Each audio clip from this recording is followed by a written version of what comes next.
kaibigan, again, welcome sa iyo. Sa video na ito, ituturo ko sa iyo ang tamang mindset ng isang professional na negosyante.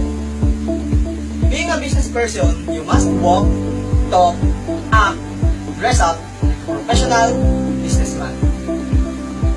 Invest on power dressing. Hindi naman kailangan mahal, basta maganda at malinis tingnan. Because good looks add value at mas trustworthy. Remember this, new look is a result, lalo na sa war market mo, dahil magiging interesado sila at magiging curious sa mga changes na nakikita nila sa iyo. Invest on materials tulad ng business card. Napakahalaga na meron kang business card, lalo na kung professional ang makaka-encounter mo. Gumamit ka rin ng good quality ballpen. Huwag yung basta ballpen lang tulad ng Panda, baka kasi habang nag-present ka, mag-liquid in ka rito. Gumamit din ng magandang notebook para every time na mag-training ka, maganda yung sinusulatan mo. Value learning over money. Remember this, the more you learn, the more you earn. And believe me, your income will always depend on your level of knowledge. I will give you a simple scenario. What if bago ka pa lang sa network marketing at ito pa lang ang level of knowledge mo? But then again, nakakuha ka ng maraming tao. Tumaas ang level of income mo dahil sa dami ng downloads mo. What if itong mga downloads mo magtagusan? Ng tip, magpa-training sa'yo. At dahil ikaw, ito pa lang ang level of knowledge mo, hindi mo pa sila kayang suportahan, hindi mo pa sila kayang turuan, at hindi mo pa sila ma-mentor. Ang tendency, hahatakin pababa ng level of knowledge mo ang level of income mo.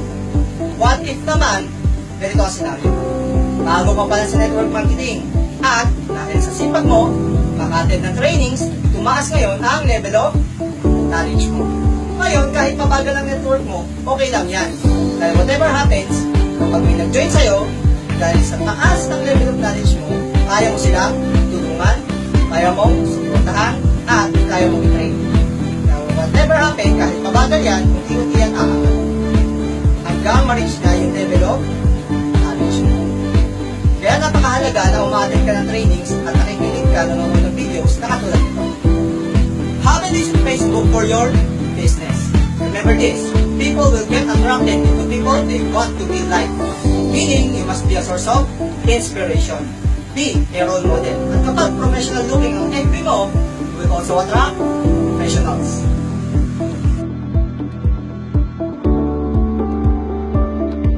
Have a decent profile picture tulad dito. Whether this is attire, your team picture, or anything. Basta maganda at decenteng tignan. Huwag gagamit ng mga pictures na katulad dito.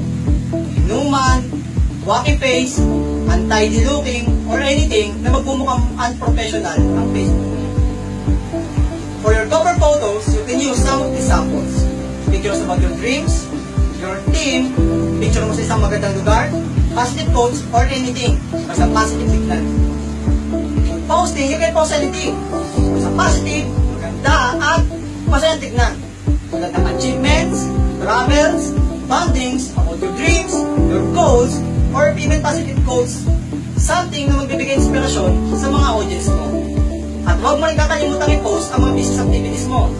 Tulad ng trainings, events, presentations, transactions, etc. Napakahalaga na pinupost mo ang business activities mo. At nang sa ganon, nakikita ng audience mo, masaya ka, at active kang ginagawa ang business mo. At na-attract mo rin sila dahil sa kasipagang pinapakita mo. Again, be a source of inspiration. Ito naman yung mga don'ts, negatives, dramas, problems, tragedies, news, too much spamming. Also, don't use products as your profile picture or cover photo. Remember this, ang tao ayaw nang binibentahan. Kaya huwag ka rin masyadong mag-post ng too much product info sa timeline mo. Instead, para ma-share mo ang goodness ng ating mga products at makatulong, mag-create ka ng business page or group page. Ngayon, alam mo na ang step-by-step process na kailangan mong gawin para simulan ng negosyo. Always remember this, success is something you attract by the person you become. Again, this is your upline mentor, PJ Leasing. To God.